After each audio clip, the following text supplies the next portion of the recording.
Welcome to the course Evolution of the Earth and Life. Today we are going to learn about contemporary extinction. Let us reorient ourselves with the time frame. We are in quaternary towards the end of it, and we are going to look at the present day extinction events which started somewhere around the 15th century. Now, this recent extinction event is not completely discrete from the extinction wave that started all the way back at the late Pleistocene, but this has a slightly newer nature and which has something to do with the migration and settlement of groups of people along with their own organisms that they were introducing to newer places. This new wave of migration of European settlers started around early 15th century, where primarily people from Europe started to explore the world and they started settling in places where initially only the indigenous human population was there.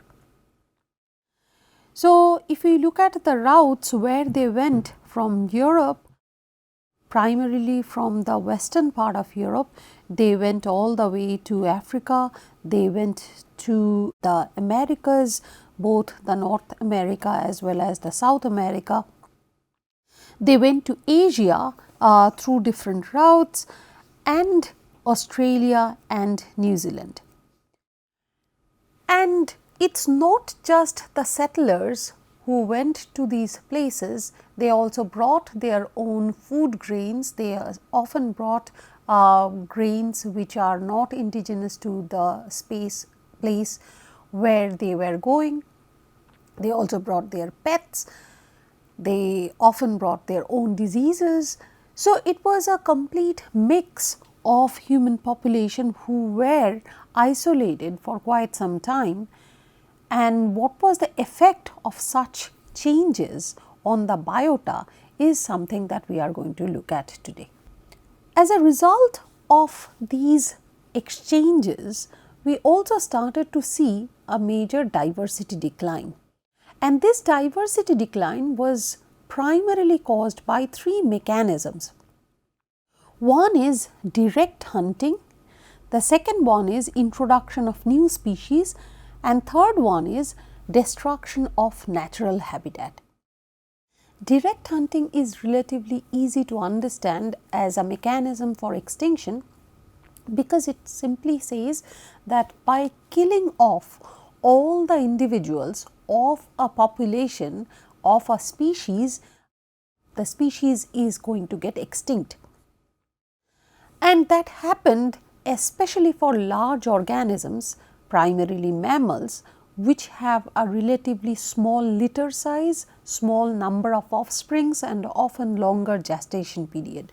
So, direct hunting often affects the large mammals and any other organism which has a relatively smaller population size. It also impacts groups which are easy to hunt. The second one is introduction to new species, because these species can be predators, and especially for islands where the ecology has developed without the presence of large predators, because large predators are difficult, because the large predators, especially mammal predators, it is not possible for those mammal predators to go to islands to start with, especially if we are talking about remote volcanic islands in the middle of the ocean. And therefore, there is no natural mechanism for the development of mammal predators in those islands. Consequently, the animals which are surviving in the islands, they have evolved in the absence of such large predators, and they often change their habits of survival. Often the birds become flightless, often they basically nest, create nests on the ground, they lay eggs on the ground, and all of these become threatened when there is an introduction of a new species. Sometimes these introduced species are predatory, sometimes they can also have a competition with the surviving fauna of the islands, and often these lead to extinctions. The last one is the destruction of natural habitat. Even when there is no direct hunting to a species or there is no introduction of new species to a particular area of the earth, if the natural habitat is destroyed, then the species cannot survive, primarily because it does not have a place to live and it does not have the natural food that it has evolved on. So, therefore, these are the primary mechanisms of extinctions that we see today. And if we look at the share of species that are threatened with extinction in 2019, we will see that there is horseshoe crabs, which are aquatic, which are marine. Then there is amphibian, which is 40%. There are plants, 40%, and then among the mammals, 20%, 25% of the mammals are threatened with extinction. Among birds, it is 14%. So, this shows that even today, even with our conservation efforts, we still have the threat of extinction. Today, we are going to study some of the classic cases of extinction during the human time scale, and we will try to understand what were the primary mechanism of extinction for those cases. One of the classic cases of our recent extinction was Steller's sea cow, which was extinct primarily due to direct hunting. So, sea cows are marine mammals. They are part of this group called Sirenia, and they are related to manatees, dugongs.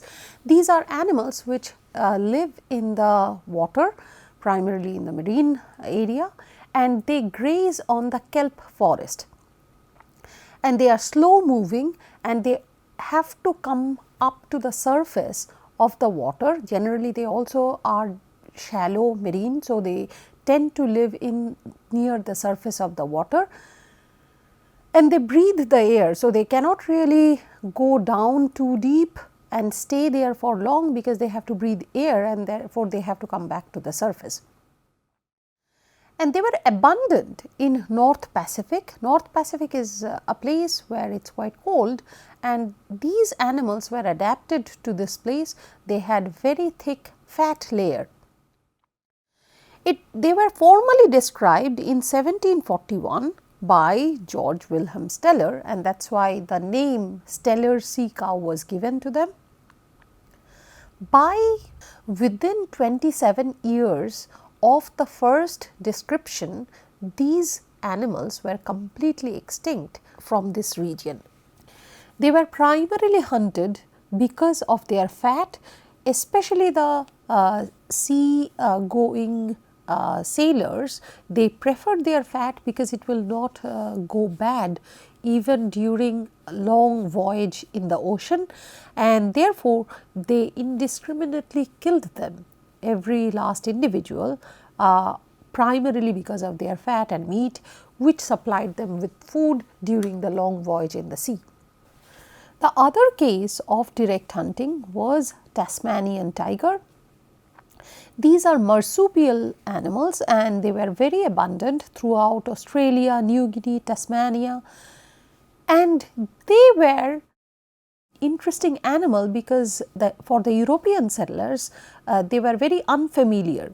European settlers were only familiar with the placental mammals, the mammals which lay youngs, and these were marsupial mammals which has a hatch, which actually has a pouch where the young rests, something like a kangaroo.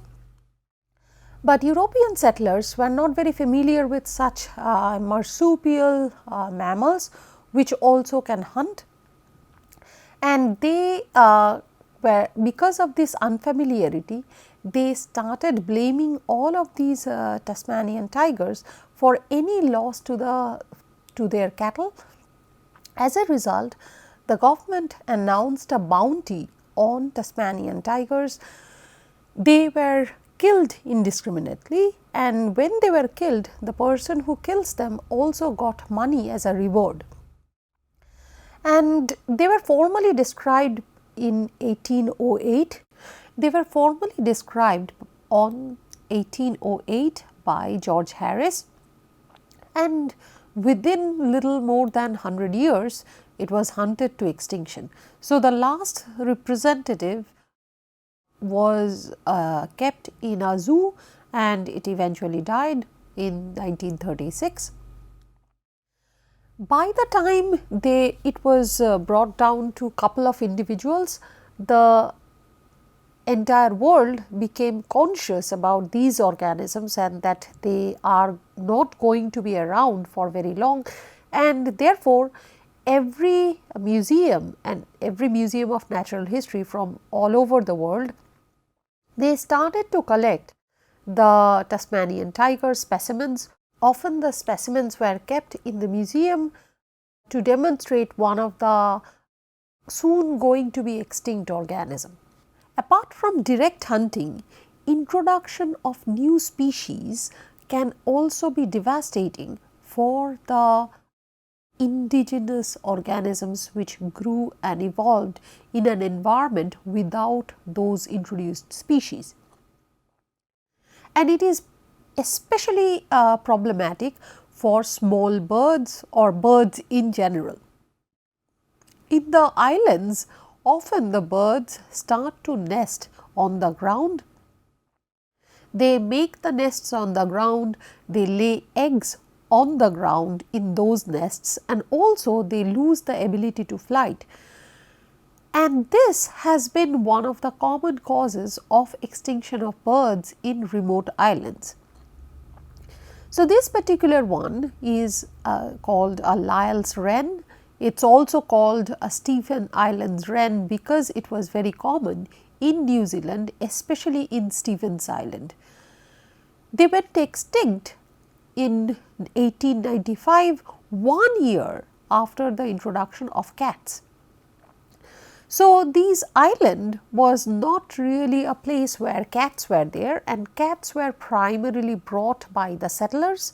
There was a lighthouse which was being built, and during this time a lot of people came from Europe, and even before whichever European settlers came, they also brought their pet cats. And the feral cat population increased in these islands, and they started hunting these wrens. These wrens were very easy to hunt because they were flightless, so they can be chased, and these birds essentially started eating them and destroying their nests and eggs. And overall, it was declining for quite some time, but people did not recognize it. And then there was a point where the cat of the lighthouse owner, and the name of the cat was Mr. Tibbles, this cat killed the last individual. So, it is not that cat actually made the group go extinct on its own, it was simply attacked the last individual. So, even if it did not attack the last individual, it was already destined for the extinction because there was no other individuals alive. So, this was a study which showed that how introduction of new species, which is as small as a pet cat, can be devastating for indigenous organisms which are growing in an isolated land. Habitat destruction can cause significant harm to indigenous organisms. One example is this Spix macaw. The Spix macaw, it's a blue parrot, and they were abundant in Brazil. They are primarily dependent on spurge shrubs, and they were restricted. Their natural habitat was quite restricted because it was completely dependent on that particular tree for nesting, for feeding, for roosting. And when Brazil went through massive deforestation, these habitat were destroyed, and therefore these birds basically lost its habitat and there was no replacement for it, and eventually they went extinct from the wild in 2000. So, there are still Spix macaw in different zoos. So, this particular picture is from a zoo in Singapore, and you can still see them in the zoo, but in the wild they have been completely lost. Another example is Javanese tiger.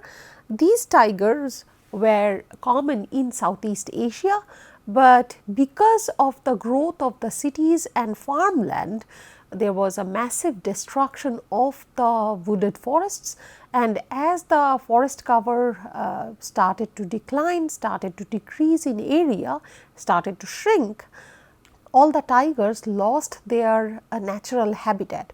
So, therefore, part of it was also direct hunting, where people were killing these tigers for their skin, as a memento, as a pride trophy, but at the same time their overall population was also declining because of loss of habitat, and eventually they went extinct.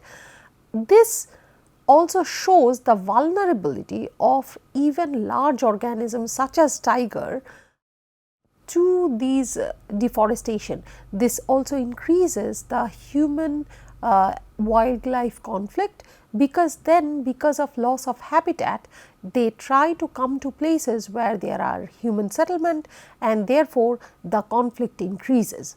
One of the classic cases of extinction where people were aware of something is going on, and one of the cases where people has done considerable amount of research is the case of dodo.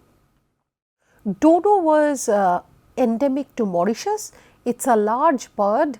It was first spotted by the Dutch sailors in 1598 when they went to the Mauritius. So, Mauritius is a small island in Indian Ocean. It is close to Madagascar and Africa, and Mauritius had its own indigenous flora and fauna because it was so isolated from the other parts of the world, and dodo was one of the iconic features of Mauritius. Now, the extinction that actually the last dodo already disappeared, that recognition came only in early 19th century, although the extinction actually happened in 1662.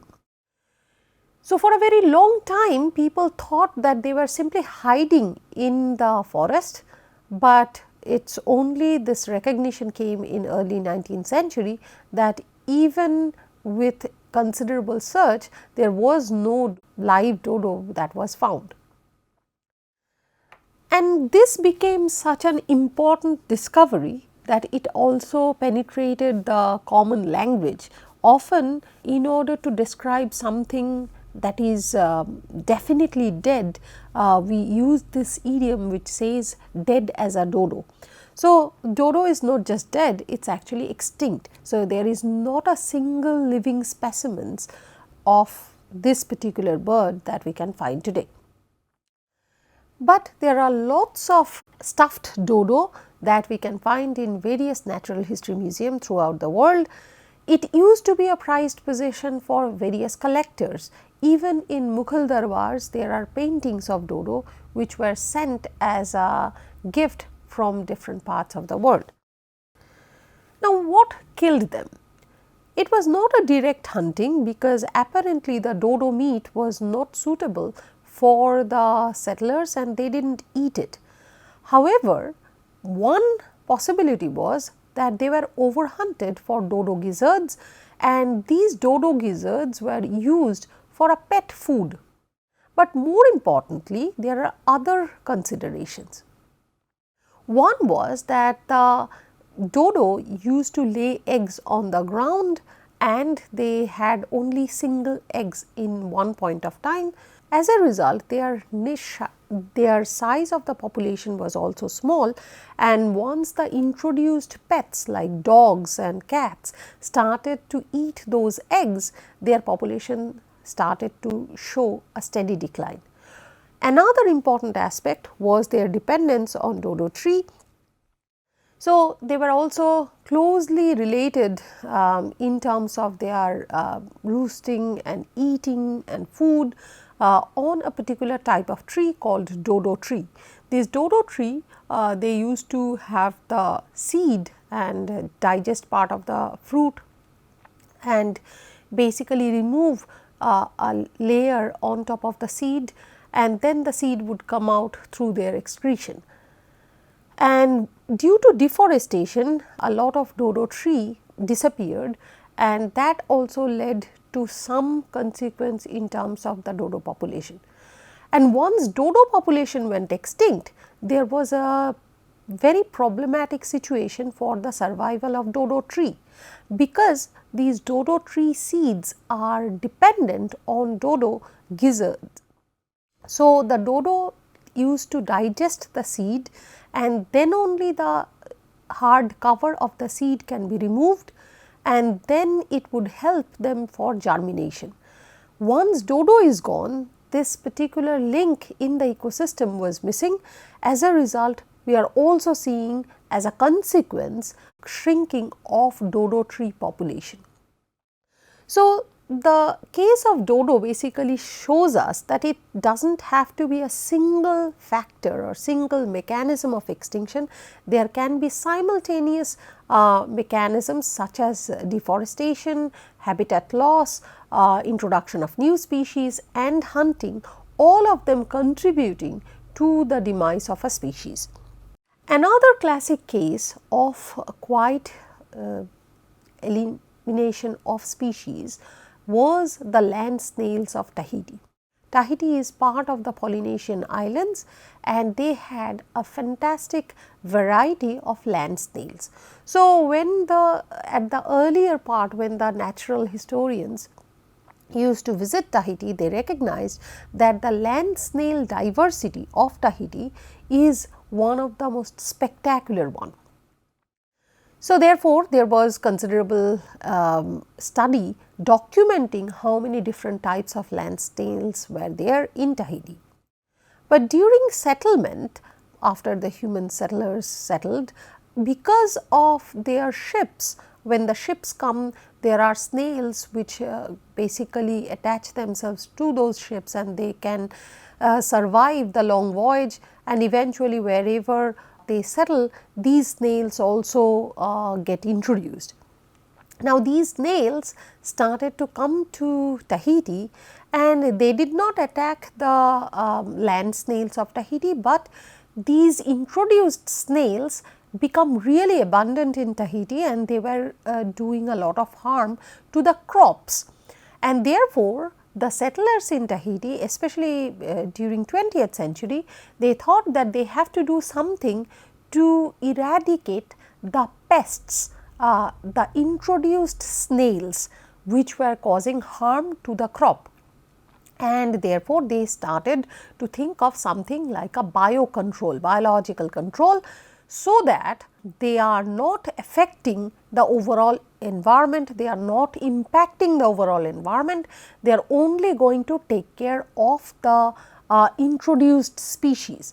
So, the goal was really good, that they did not want to harm the environment, they were simply trying to reverse the introduced snail population gets obliterated and the crops are saved. And for doing so, they thought that they will bring a particular type of predatory snail species which can eat these introduced snails, and they brought these giant African snail as a predator. Another classic case was the land snails of Tahiti. Tahiti is a small island as part of the Polynesian archipelagos, and Tahiti had a variety of land snails. During 19th and 20th century, when natural historians visited Tahiti, they also documented a number of these amazing land snails and their variety. So, we know that before the settlements and during and after the settlements, how many different types of land snails were there in Tahiti. But along with the settlers also came introduced species of snails. The primary reason for that is their sea voyage in the ships. When the ships are in the dock from where they are starting, often snails crawl up and attach themselves to the wooden structure of the ship, and they can survive for days, and eventually when these ships finally reach their destination, these snails come out of these ships and infest the newer land. And this is what happened to Tahiti also. There were introduced species, and these introduced species included giant African snail, which was very common. In fact, these are very common type of snails that we see even in India. Now, this particular giant African snail became a pest to the crops. They started infesting all crops, and they started eating parts of the crops, and therefore, the farmers and the settlers in Tahiti decided that they had to do something to eradicate the pest. And they did not want to harm the environment, and that is why they did not want to introduce any chemical pesticide to take care of the population of these snails. They instead thought that they will use biological control. And to do biological control, they decided to bring a predatory snail which can eat this particular African snail. So, they brought carnivorous Florida rosy wolf snail, which was supposed to eat this particular African snail, which was an introduced species. But this Florida snail was much smaller than this African snail. As a result, this snail actually did not go after the intended victim. Instead, they started going after all the land snails of Tahiti, and as a result, the Tahiti land snail became very vulnerable in terms of their diversity and population. Within 40 years, 48 species of indigenous Tahiti land snail went extinct, primarily because of this introduced predator.